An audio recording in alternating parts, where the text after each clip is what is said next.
Hello everyone, আসসালামু আলাইকুম। সবাই কেমন আছেন? চলে এলাম ঈদুল আজহার নতুন নাটকের আপডেট নিয়ে। নাটকটির নাম অল্প স্বল্প প্রেমের গল্প, আর নাটকটি পরিচালনা করেছেন জুবায়ের ইবনে বকর। আর নাটকটিতে অভিনয় করেছেন জনপ্রিয় অভিনেতা খায়রুল বাশার এবং জনপ্রিয় অভিনেত্রী সাফা কবির। তাদের এই নাটকটি অল্প স্বল্প প্রেমের গল্প নাটকটি আপনারা দেখতে পাবেন এলবিসি এন্টারটেনমেন্ট ইউটিউব চ্যানেলটিতে। কবে কখন সেটা এই চ্যানেলেই জানিয়ে দিব। আপনারা চ্যানেলটি সাবস্ক্রাইব করে পাশে থাকবেন, তাহলে সব নাটকের আপডেট পেয়ে যাবেন কবে কখন হবে।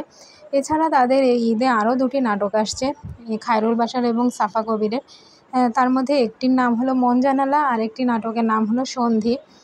আশা করছি প্রত্যেকটি নাটকই আপনাদের কাছে ভালো লাগবে, যারা খায়রুল বাশার এবং সাফা কবিরের ফ্যান আছেন।